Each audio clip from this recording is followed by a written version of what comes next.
నమస్తే, welcome to people's dairy news. నేను మీ రణధీర్. ఈరోజు పీపుల్స్ డైరీలో వచ్చినటువంటి మెయిన్ వార్తలను ఒకసారి పరిశీలించే ప్రయత్నంలోకి వెళ్లే ముందు, నిన్న తెలంగాణ రాష్ట్రంలో బీఆర్ఎస్ వర్సెస్ కాంగ్రెస్ నేతల యొక్క మాటల యుద్ధం నడిచింది.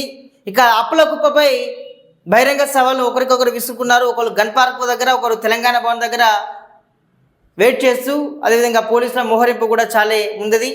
అది కూడా మరి ఎక్కడికి కూడా ఆ ముచ్చట అనేది కూడా తేల్చి రాలేదు. చూద్దాం ఒకసారి ఆ వార్తల్లోకి వెళ్ళి అసలు ఏం జరిగిందనే విషయాన్ని తెలుసుకుందాం. సవాళ్ళ హైదరాబాద్లో ఉద్రిక్తత, తెలంగాణ భవన్ వద్ద పోలీసుల లాఠీ చార్జీ, చర్చకు వెళ్తుండగా హరీష్ రావు బీఆర్ఎస్ నేతల అరెస్ట్, అవినీతి అప్పులపై చర్చకు గన్ పార్క్ వద్దకు మంత్రులు, చర్చకు సిద్ధమంటూ బయలుదేరిన హరీష్ రావు, తెలంగాణ భవన్ వద్ద రణరంగం, అరెస్టులు. తెలంగాణ అప్పులు, గురుకుల టెండర్ల అక్రమాలపై అధికార కాంగ్రెస్, ప్రతిపక్ష బీఆర్ఎస్ పార్టీల మధ్య రేగిన బహిరంగ చర్చ సవాల్ గురువారం భాగ్యనగరంలో తీవ్ర రణరంగంగా మారింది. గన్పార్ వద్దకు వెళ్లేందుకు సిద్ధమైన బీఆర్ఎస్ నేతలను తెలంగాణ భవన్ గేటు వద్దే పోలీసులు అడ్డుకోవడంతో హైడ్రామా నెలకొంది. ఇక ఈ క్రమంలో జరిగిన తోపులాట, పోలీసుల లాఠీ చార్జ్ కారణంగా మాజీ మంత్రి హరీష్ రావు కింద పడిపోయారు. ఆ తర్వాత హరీష్ రావుతో పాటు ఆర్ఎస్ ప్రవీణ్ కుమార్, శ్రీనివాస్ గౌడ్లను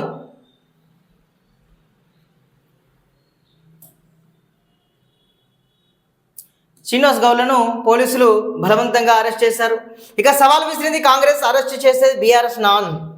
గురువారం ఉదయం బీఆర్ఎస్ వర్కింగ్ ప్రెసిడెంట్ కేటీఆర్, మాజీ మంత్రి హరీష్ రావు, ఆర్ఎస్ ప్రవీణ్ కుమార్, శ్రీనివాస్ గౌడ్ సహా పలువురు ముఖ్య నేతలు తెలంగాణ భవన్కు చేరుకున్నారు. రాష్ట్ర అప్పులపై చర్చకు సవాల్ విసిరినటువంటి మంత్రి జూపల్లి కృష్ణారావు కోసం కేటీఆర్ అక్కడే వేచి ఉండగా, గురుకుల టెండర్ల అక్రమాలపై చర్చకు సిద్ధమైన హరీష్ రావు బృందం గన్పార్క్ వైపు బయలుదేరింది. అయితే తెలంగాణ భవన్ గేటు దాటక ముందే పోలీసులు వారిని చుట్టుముట్టి అడ్డుకున్నారు. తెలంగాణ భవన్, గన్ పార్క్, అమరవీరుల స్తూపం పరిసర ప్రాంతాలను పోలీసులు పూర్తిగా ఆధీనంలోకి తీసుకున్నారు. వందలాదిగా తరలివచ్చినటువంటి ఉభయ పార్టీల కార్యకర్తల మధ్య తోపులాట జరగడంతో పోలీసులు లాఠీలకు పని చెప్పారు. ఈ క్రమంలోనే హరీష్ రావు కింద పడిపోయారు. అయితే విషయం గుర్తించిన పోలీసులు వెంటనే ఆయన్ను పైకి లేపారు. ఆ తర్వాత హరీష్ రావుతో పాటు శ్రీనివాస్ గౌడ్, ఆర్ఎస్ ప్రవీణ్ కుమార్లను బలవంతంగా పోలీసు వాహనాల్లోకి ఎక్కించి స్టేషన్లకు తరలించారు. ఈ సందర్భంగానే హరీష్ రావు కూడా మీడియాతో మాట్లాడారు. కాంగ్రెస్ ప్రభుత్వ తీరుపై తీవ్ర ఆగ్రహం వ్యక్తం చేశారు. మేము ఇక్కడికి వచ్చింది కొట్లాడడానికి కాదు, చర్చించడానికి. గురుకుల టెండర్లో జరిగిన అవకతవకలకు సంబంధించిన అన్ని డాక్యుమెంటరీ ఆధారాలను చేతిలో పట్టుకొని వస్తున్నాం. కాంగ్రెస్ మంత్రులు సవాల్ విసిరి ఇప్పుడు మమ్మల్ని అడ్డుకోవడానికి పోలీసులు ప్రయోగించడం సిగ్గుచేటని కూడా మనకు వార్త ద్వారా తెలుస్తూ ఉంది. అంటే ముఖ్యంగా సవాల్ విసిరినాక మళ్ళీ పోలీసులను మోహరించి తెలంగాణ భవన్ ముట్టడికి అంటే పెద్ద దారి తీసేటువంటి ప్రయత్నమే అని పోలీసులను పెట్టారు. మరి పోలీసులను పెట్టే కన్నా ముందు ఎందుకు బహిరంగ సవాల్ విసిరా అనేటువంటి చర్చ కూడా నడుస్తూ ఉన్నది. ఒకవైపు బలంగా మీరు మీడియా ముఖంగా మైకులు ఉన్నాయి కానీ ఎట్లా పడితే అట్లా మాట్లాడతారు. లాస్ట్ బహిరంగ సవాలుకు విసిరిన తర్వాత సవాలుకు రారు. అంటే రాకపోవడంతో పాటు పోలీసులకు మీరు ఎట్లయినా ఆదేశాలు జారీ చేస్తారు, వాళ్ళు ఎట్లయినా రావద్దు అది అని. మరి ప్రభుత్వం మీదనైనా బ్యాడ్ ఇంప్రెషన్ వస్తే మళ్ళీ రానున్న రోజుల్లో అసలు ప్రజల తీర్పు ఎట్లా ఉంటుందనే ఉద్దేశంతో సరే జరిగింది. చాలా చూసినాం. బహిరంగ సవాల్ అంటారు, లేకపోతే ఆ ఎమ్మెల్యేనైనా మాజీ ఎమ్మెల్యేని అడ్డుకుంటారు. లాస్ట్కు ఆ ముచ్చట ఎటు తెలియదు. కేవలం మీడియా పరంగా, వార్తల పరంగా ఒక హైప్ క్రియేట్ చేయడానికి బహిరంగ చర్చలు తప్ప ఒక సమస్యకు పరిష్కారం చేసినటువంటి పాపాన పోలేదు. సరే వాళ్ళు అప్పుల కుప్ప చేస్తారని మీరు అన్నారు. సరే బహిరంగ చర్చకు మీరు రండి అంటే మీరే అన్నారు. తర్వాత ఇట్లా చేస్తారని కూడా బీఆర్ఎస్ నేతలు ఆరోపిస్తున్నారు. అనడం ఎందుకు, రాకుండా అడ్డుకోవడం ఎందుకు అనేటువంటి చర్చ నడుస్తుంది. మరి ఇది ఎంతవరకు దారితీస్తుందో చూడాల్సిందే. ఇక ఆర్థిక వ్యవస్థ దూకుడు, ఎన్ని సవాళ్ళు ఎదురైనా తగ్గేదిలే, అత్యంత వేగంగా వృద్ధి చెందుతున్న దేశంగా స్థానం. ఇక 2025-26లో 7.7% వృద్ధి నమోదు. అంటే మొత్తానికి ఒక ఆర్థిక వ్యవస్థ అనేది కూడా ప్రజలకు ఎలాంటి ఇబ్బందులు కలగకుండా అనేక రకాలుగా కార్యక్రమాలను చేపడుతూ ఎంత సవాళ్ళనైనా ఎదుర్కొని ఆ దేశాన్ని అభివృద్ధి పదంలో ఉంచేలా కూడా ఆర్థిక శాఖ కూడా కసరత్తు చేస్తుందని కూడా మనం వార్తను చూడొచ్చు. ఇక టీచర్లు, సిబ్బందికి భోజనం, తెలంగాణ సర్కారు కీలక నిర్ణయం. ప్రభుత్వ పాఠశాలలో చదివే పేద విద్యార్థులు ఆకలితో అలమటించకుండా ఉండేందుకు గత ప్రభుత్వాలు మధ్యాహ్న భోజన పథకాన్ని ప్రవేశపెట్టిన సంగతి తెలిసిందే. అయితే తెలంగాణలో రేవంత్ రెడ్డి నేతృత్వంలోని కాంగ్రెస్ ప్రభుత్వం బ్రేక్ఫాస్ట్ పథకాన్ని కూడా తీసుకొచ్చింది. అంతేకాకుండా ఇంటర్ విద్యార్థులకు కూడా ఈ బ్రేక్ఫాస్ట్, మిడ్ డే మీల్స్ పథకాలను ఈ విద్యా సంవత్సరం నుంచి అమలు చేస్తుంది. దీంతో ప్రభుత్వ పాఠశాలలతో పాటు కాలేజీల్లో చదివే విద్యార్థులకు 2 పూటల పౌష్టికాహారాన్ని అందిస్తున్నారు. ఈ నేపథ్యంలోనే తాజాగా రేవంత్ రెడ్డి సర్కార్ మరో కీలక నిర్ణయానికి తెర తీసిందని చెప్పుకోవచ్చు.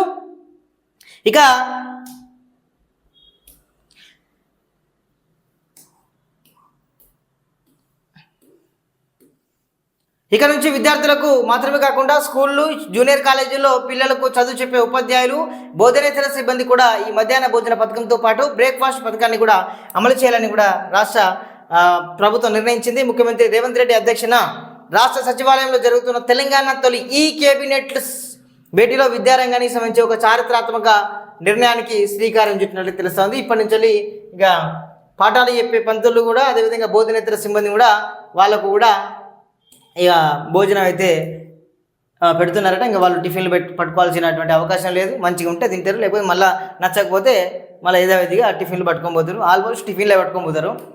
ఇక నిబంధనలు సామాన్యులకైనా కార్పొరేట్కు ట్రాఫిక్ రూల్స్ వర్తించవా? సామాన్యులకు చలానాలు, కార్పొరేట్కు మినహాయింప, మాటకు ప్రత్యేక చట్టమా?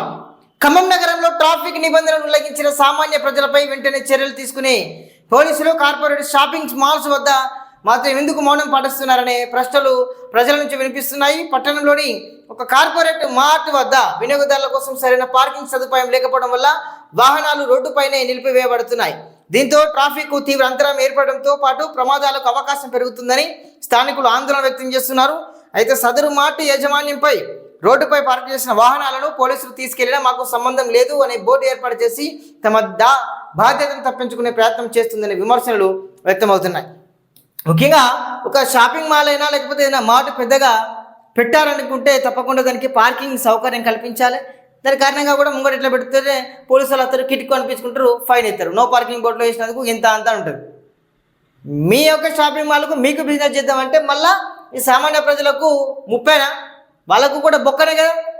అంటే షాపింగ్ మాల్ మరి అట్లా జరుగుతుంది, మరి ఎందుకు పార్కింగ్ విషయంలో అంటే దానికి ఏమైనా చట్టం తీసుకొచ్చిన అన్నటువంటి విషయం కూడా మరి ప్రజలు అడుగుతూ ఉన్నారు.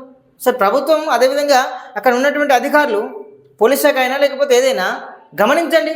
మనం ఎట్లా చేస్తున్నాం, మన వర్క్ ఎట్లా చేస్తున్నాం, మన వర్క్ బరాబరి ప్రజలకు ఉపయోగపడుతుందా లేదా, లేకపోతే అవినీతిగా పోతున్నామా అనేటువంటి విషయాలు చేయండి. మందికో లెక్క మనకో లెక్క అంటూ ఉంటుందా? ఎట్లా మారుతారో ఏం మాట్లాడతారో ఇంకా అర్థమవుతుంది. ఇగో రాక్షస భట్టుడట, ఫిర్యాదు చేసేందుకు వచ్చిన బాధితుడిపైనే చేయి చేసుకుని ఎస్ఐ. వాహ్, 100కు ఎన్నిసార్లు కాల్ చేస్తావంటూ ఫైర్. అంటే 100కు ఉన్నదే కంప్లైంట్ చేయడానికే, మళ్ళీ ఎందుకంటే ఫైర్? అది దుర్భాషలాడుతూ కొట్టిన ఎస్ఐ తనలో తానే మదన పడుతున్న బాధితుడు పోలీసులతో పేచి ఎందుకని బాధితుడు సైలెంట్. ఆక్రమణదారులకే పోలీసులు కొమ్ము కాస్తున్నారా? భూమి విషయంలో బాధితుడికి న్యాయం జరగాలి. ఇది ఇంకొక దాంట్లో నేను ఎక్స్ప్లెయిన్ చేసే ప్రయత్నం చేస్తాను. కోతుల పెడద గణపురం గడగడ చిన్నారుపై విరుచుకుపడ్డ కోతుల గుంపు ఫిర్యాదు చేసిన స్పందించని అధికార యంత్రాంగం. వార్తలు వచ్చినా మారని పరిస్థితి. ఎన్నికల వేళ మాటలు ఇప్పుడు మౌనమేనా? ఇంకెంతమంది గాయపడితే చర్యలు? పాఠశాలకు వెళ్ళే పిల్లలకు రక్షణ ఇక్కడ. దీనికి సంబంధించి చాలామంది ఏదైతే సర్పంచులు కూడా మేము గెలవంగానే కోతులను పట్టించి అవి అడవిలోకి వదిలిపెడతాం, ఇవి వేస్తాం అవి వేస్తాం అని చెప్పి కేవలం మాటలకే పరిమితమైన పనులకు కాదు. ఓ సర్పంచులారా ఒక్కోసారి గమనించండి. అంటే మీరు పాలన సక్రమంగా ఉంటే గ్రామ అభివృద్ధి బాగుంటుంది. మీరే చెదిరి కప్పుకొని వండుకుంటే అది కూడా గట్లనే నిద్రావస్థలోకి వెళ్ళిపోతుంది అభివృద్ధి. కాబట్టి ఏదైతే గణపురంలో ఉన్నదో చిన్నారులపై కోతుల గుంపు వేస్తాను, కోతుల వల్ల చాలా రోగాలు వస్తాయని కూడా మనకు తెలుస్తూ ఉన్నది. బయటికి నడవాలంటే లేకపోతే బయట బట్టలు ఆరేసినా లేకపోతే ఏదైనా పప్పులు ఉప్పులు ఎండబెట్టుకున్నా కూడా అవి తీసుకొని పోతూ ఉన్నాయి. అంటే అడవులను నరికి వేస్తున్నా అవి అడవి వనం నుంచి జనంలోకి వస్తున్నాయి, జనాలని అతలాకుతలం చేస్తున్నాయి. దానివల్ల సతమతమవుతున్నారు. కొంచెం దీనిపైన కూడా పాలక వర్గాల మీరు కూడా కొంచెం గమనించండి. గణపురం అంటే ఇది గణపురం మండలంలో ఉన్నటువంటి గణపురం మండల కేంద్రంలోనే మళ్ళీ ఇది వేరే పక్క విలేజ్ కాదు. కొంచెం గమనించండి, కొంచెం చూసుకోరు జర. తొందరగా ఆ కోతులను పట్టించి అడవిలోకి లేకపోతే ఎక్కడికో వేరే వనంలోకి అయితే వదిలిపెట్టే ప్రయత్నం చేయండి. ఇక గిదేంది సార్, గ్రామాల్లో వ్యవసాయంతో తిప్పలు, అధికారుల అవగాహన లోపం, ప్రజల్లో తీవ్ర గందరగోళం, అనేక సందేహాలు చిక్కులు. తెలంగాణలో సర్పేరుతో జరుగుతున్న ఓటరు జాబితా సవరణ ప్రక్రియ ప్రజల్లో ఒక తీవ్ర గందరగోళం నెలకొంది. నిజంగా చెప్పాలంటే ఏదైతే ఓటరు దీని గణనకు సంబంధించి అసలు బిఎల్ఓలు అంటున్నారు, వాళ్ళకు మరి కొన్ని తెలుస్తున్నాయి, కొన్ని తెలుస్తలేవు. కొంచెం క్లారిటీగా వాళ్ళకి అవగాహన కల్పించే ప్రయత్నం చేయండి.